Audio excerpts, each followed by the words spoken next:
Buenos días, queridos estudiantes. Vamos a continuar con las clases de fisiología. En esta vez vamos a hablar un poco sobre lo que es músculo liso y enfocarnos en esta función, sobre todo, como les había dicho, preparándonos para las clases posteriores, aunque músculo liso vamos a hablarlo mucho más ampliamente cuando hablemos de intestino delgado y algo de aparato respiratorio.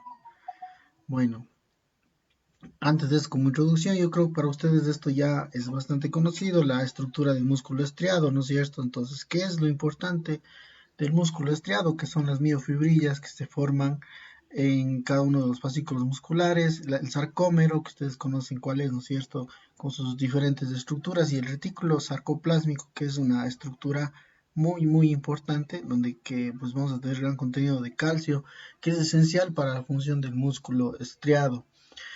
Sabemos también de las fibras de actina, la tropomiosina, la troponina y la miosina, ¿no es cierto? Aquí tenemos la miosina con sus cabezas de miosina y los filamentos de actina y el complejo troponina, tropomiosina, que cómo se activa, ustedes lo conocen muy bien, ¿no es cierto? Es el calcio.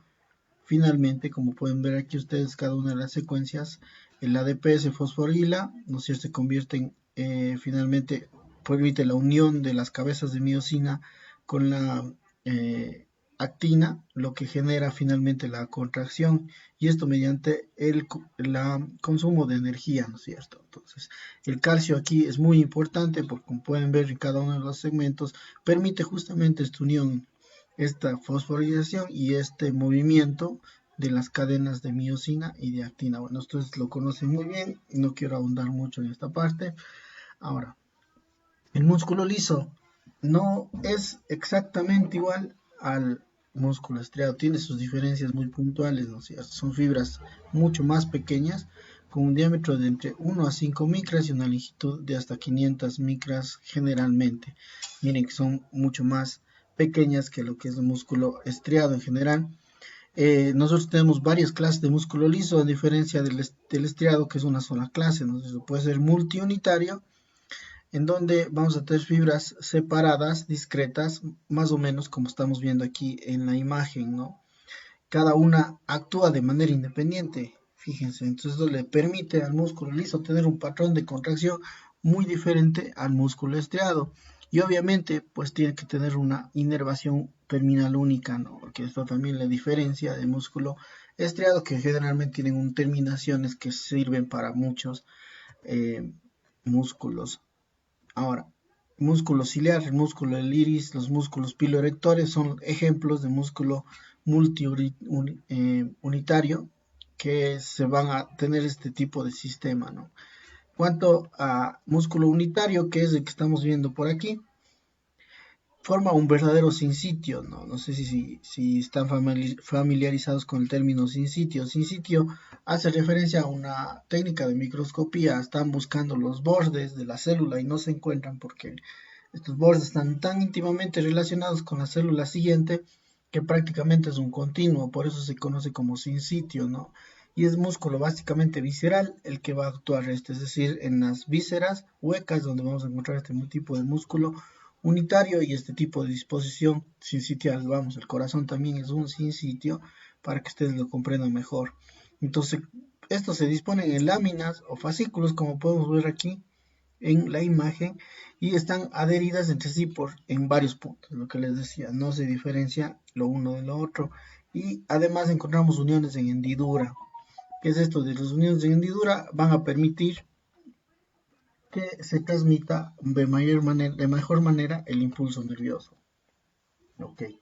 Ahora, el mecanismo contráctil no es muy diferente a lo que habíamos visto antes, ¿no?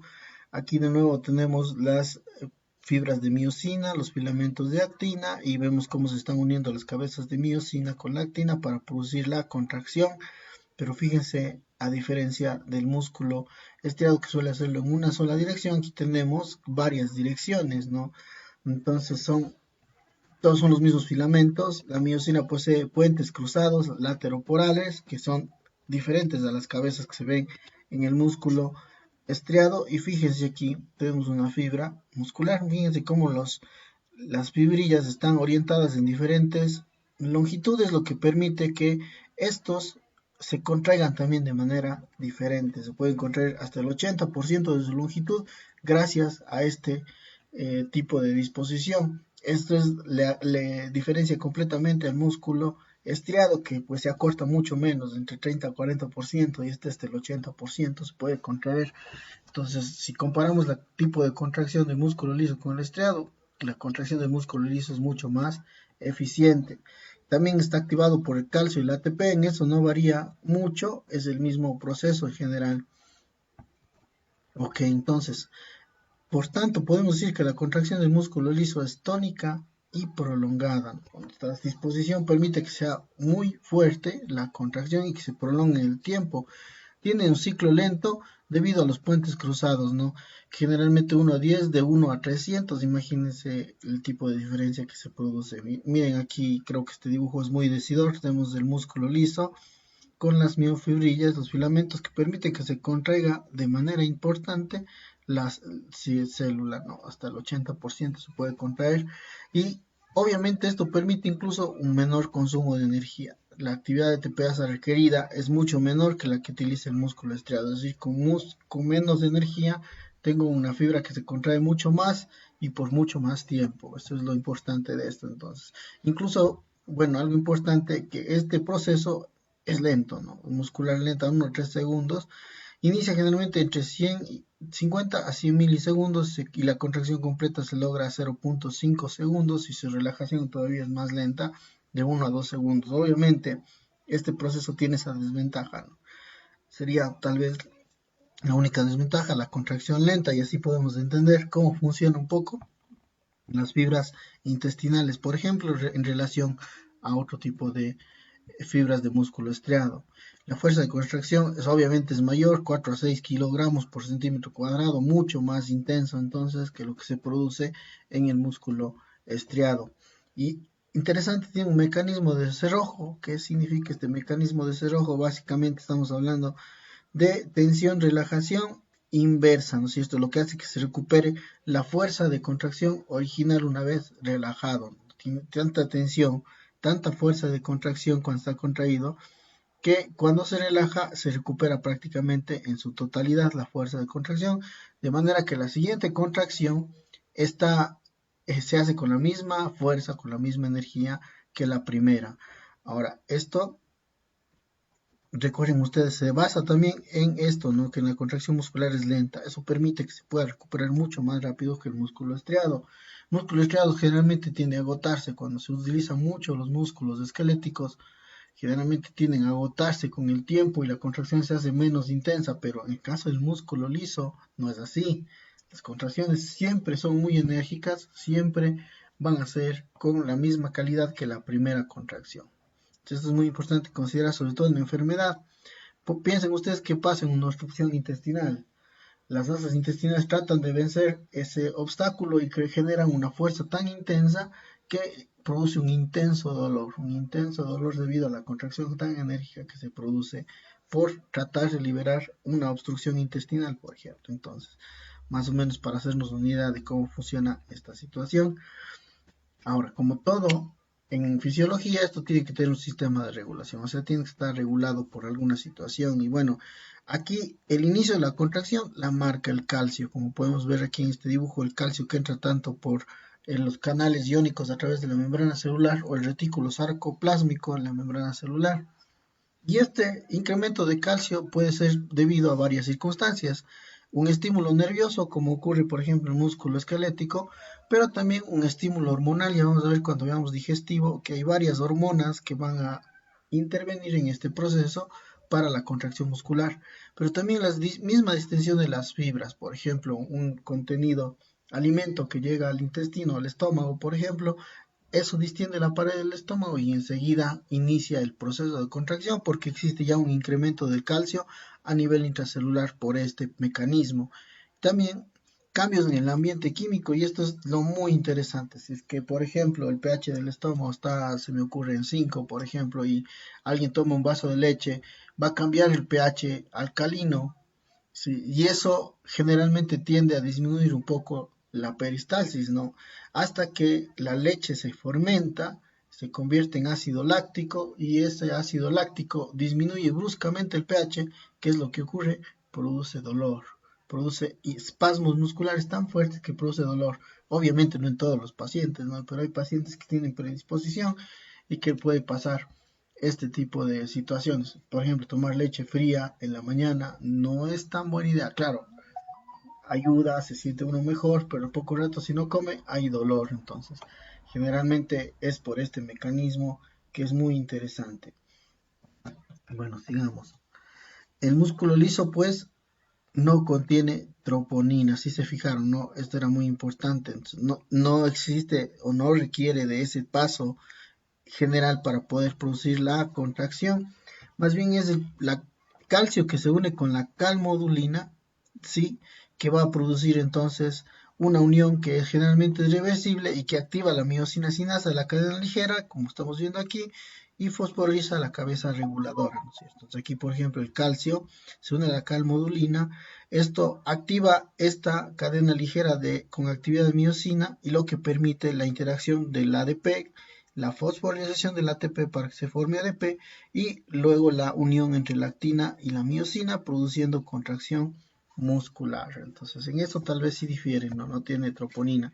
Y básicamente la contracción está muy dependiente del calcio. Esto es lo más importante en el músculo liso. Entonces, por eso es que el músculo liso está capacitado con gran cantidad de bombas de calcio que se utiliza para relajación. Es decir, mientras el calcio esté unido las cabezas de miosina, mientras esté unida a la calmodulina, vamos a tener que la fibra muscular va a estar contraída. ¿Cómo hacemos para que se relaje? Es necesario que existan bombas que saquen el calcio hacia afuera, que lleven o drenen el calcio hacia afuera para que se produzca la inhibición de la contracción. Entonces, por eso es la explicación de por qué la relajación en el músculo liso es lenta, porque depende de que se haga un drenaje del calcio. Entonces, recuerden que el calcio tenemos en el líquido extracelular aproximadamente 10 a la 3 y en el líquido intracelular 10 a la 7. Existe un periodo latente de 200 a 300 milisegundos en el cual se necesita para drenar este calcio. Sin embargo, estas bombas permiten que este tiempo sea 50 veces mayor o menor dependiendo de si o no existe la cantidad de bombas que puedan existir a ese nivel. Bueno, y aquí tenemos, fíjense, una fibra muscular lisa, en donde vamos a encontrar estas estructuras que se llaman caviolas, que están relacionadas con el retículo sarcoplásmico. ¿Qué son estas caviolas? Permiten la acumulación de líquido extracelular para poder absorber mayor cantidad de calcio, ¿no? Aquí tenemos ya la imagen, fíjense otra vez, el calcio ingresó dentro de la célula, se une con la calmodulina, se produce el proceso de contracción a través de todo este mecanismo, pero aquí ya tenemos las bombas de calcio que están sacando calcio y introduciendo sodio y esto permite la relajación del calcio. Todo es un proceso dependiente de energía. Fíjense, aquí tenemos canales de calcio activados por voltaje que también van a eliminar calcio hacia afuera, haciendo que se produzca la relajación. Entonces, miren, realmente es un proceso diferente si lo comparamos con el músculo estriado. Entonces, el músculo liso tiene esa particularidad, recuerden ustedes, dura más, la contracción es más enérgica, la relajación es más lenta y además tiene un ciclo de cerrojo, ¿no? Cerrojo, ¿qué significa? Que se va a relajar lo suficiente y va a recuperar el estado normal produciendo una contracción exactamente igual a la primera, ¿sí? Y un menor consumo de energía que se me está quedando. El fenómeno de cerrojo es interesante porque no usa ATP, ¿sí? Fíjense, se necesita consumir mucho menos energía el músculo liso. Bueno, y ahora sí, control nervioso y hormonal, ¿a qué hace referencia? No, control nervioso es esto, yo creo que ustedes ya lo vieron, esto es un músculo unitario, fíjense que tenemos una fibra nerviosa que está liberando un neurotransmisor y que produce la contracción. Sabríamos, si estamos hablando de músculo liso, estamos hablando del sistema nervioso simpático y parasimpático, los que pueden hacer estas funciones, ¿no? Fíjense que el músculo multiunitario, en cambio, la distribución de los nervios es diferente y están más relacionadas con cada fibra muscular, es decir, que la liberación de neurotransmisor se debe hacer para cada fibra, produciendo entonces patrones diferentes de contracción también.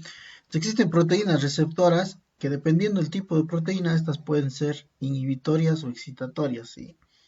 Esto pensando en las hormonas. También obviamente en el sistema nervioso. Recuerden ustedes que la acetilcolina es generalmente las fibras postganglionares del parasimpático y la norepinefrina es generalmente del simpático, ¿no? Entonces, dependiendo del tipo de proteína, dependiendo del tipo de receptor, puede ser inhibitor y excitador. Excitador dependiendo. La unión neuromuscular generalmente son uniones difusas o uniones de contacto. Las difusas serían por estas, ¿no? Y las uniones de contacto, las que estamos viendo aquí, que están íntimamente relacionadas. Obviamente, los neurotransmisores acetilcolina y noradrenalina van a funcionar de diferente forma. Ahora, el potencial de membrana aproximadamente está entre menos 50 y menos 60 milivoltios. Fíjense que es menor que lo que habíamos visto en el sistema nervioso central, las fibras del sistema nervioso, que es de menos 90, ¿no? Eso quiere decir que es más excitable que el mismo sistema nervioso.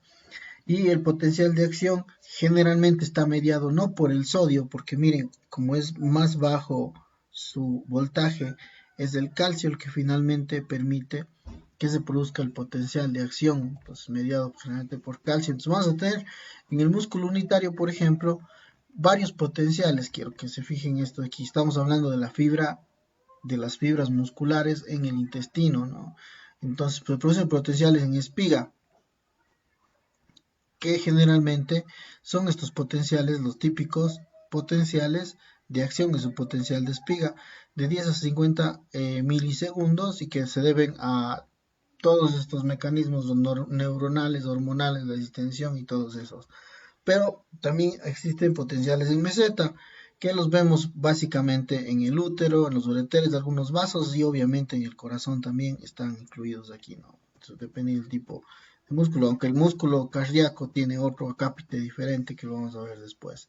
Recuerden, el potencial de acción está entre 60 sí, y menos 35 milivoltios, menos 60, menos 35. Entonces, el potencial espiga es el potencial típico, conocemos, pero en el músculo